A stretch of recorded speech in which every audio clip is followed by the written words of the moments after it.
Alors écoute, déjà, il faut savoir une chose, c'est que pour nous, les voyages de pêche, c'est très nouveau. Ouais. C'est grâce à la chaîne, bien évidemment. Et ouais, j'imagine. Mais il y a quelques temps, on voyageait en France, oui. Et le plus loin où on était allé pour pêcher, c'était en Espagne, tu Ouais. vois. Et nous, en étant dans le sud de la France, ça C'est pas nous si prenait loin que trois ça. heures et demie. Tu vois. Ouais. C'est pas, Ouais, comme moi. pour nous, c'était déjà un grand, grand périple, quoi. Et c'est vrai qu'on a toujours cette idée de l'Irlande dans la tête, on a toujours cette idée de voyage. Mais bon, on était toujours bon, on s'était toujours dit on le fera dans notre vie. Et voilà, bon, maintenant la chaîne a accéléré bien évidemment les choses. Ouais. Et voilà. Donc après l'Irlande, alors le premier vrai beau voyage qu'on a fait, c'était la Finlande, là, enfin, sur l'île de Hollande. Alors pas en Hollande, hein. Ouais. L'île c'est Hollande, Ouais. c'est une île finlandaise qui est entre la Suède et la Finlande. Là, ça a été vraiment notre premier voyage initiatique, je dirais, pour la pêche Ouais. du brochet à l'étranger. Et là, on en a pris plein les yeux, quoi. Bah ouais. C'était écrit sur le papier, mais honnêtement, on n'a pas été déçus. Ouais.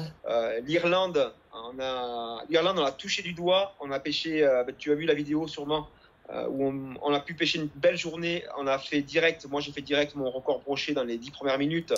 Donc quand ça arrive, c'est Bah extraordinaire. Même les lumières, tout, enfin, c'était un cadre, voilà. Malheureusement, le temps irlandais a fait que Et ouais, on il n'a pas pleut pu souvent compléter là-bas. autant complet. Ouais. Mais pareil, petite annonce pour toi, on y retourne. On va Ah, compléter cette série en avril.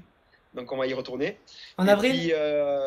puis voilà, après, ouais, des voyages comme ça. Bon, la Guadeloupe, c'est encore un autre monde et tout. Et ouais. Honnêtement, qu'est-ce que ça, ouais, ça ouvre l'esprit, quoi. Ça ouvre la tête, ça casse les codes qu'on avait en tête depuis des dizaines, voire une vingtaine d'années dans la tête, Ouais. en se disant, bon, le brochet, il mord comme ça et comme si. Quand tu vas en Irlande, que tu pêches le brochet et que le guide te dit, ok, ne laisse plus couler tes leurres, le brochet, il faut le pêcher dans 1 mètre d'eau, même s'il y a 10 mètres d'eau. Ouais. Tu vois, c'est-à-dire, fais nager tes leurres dans 1 mètre, le brochet, il va monter. Ouais. Ben, nous, en France, on était habitués à pêcher plutôt creux, à toujours Et ouais, chercher d'aller les la chercher quoi. poisson ouvrier. Voilà. Et en fait, tu rentres en France, ça ouvre l'esprit sur plein de nouvelles techniques. Et ouais, Quoi. j'imagine. Et ça, c'est top. Parce que, tu vois, par exemple, là, sur le Salagou, ben, moi, j'ai pêché sur le Salagou comme on m'a appris à pêcher en Irlande, où ça marchait. Ben, il y a eu des résultats. Quoi. Il y a eu des résultats. Et pourtant, le Salagou, c'est un lac que je connais depuis. C'est le lac où j'ai appris à pêcher quand j'étais gamin au leurre, si tu veux. Et ma grand-mère habitait au bord du lac. Et je le connais bien, ce lac. Et je suis arrivé avec des acquis de l'Irlande. Là. Je l'ai pêché comme ça. Et paf, ça m'a donné des résultats. Ouais, comme quoi. Jamais j'aurais pensé en avoir. Tu vois. Alors, comme quoi, il y a toujours des trucs à fouiller. C'est ça qui est bien dans la pêche. Quoi.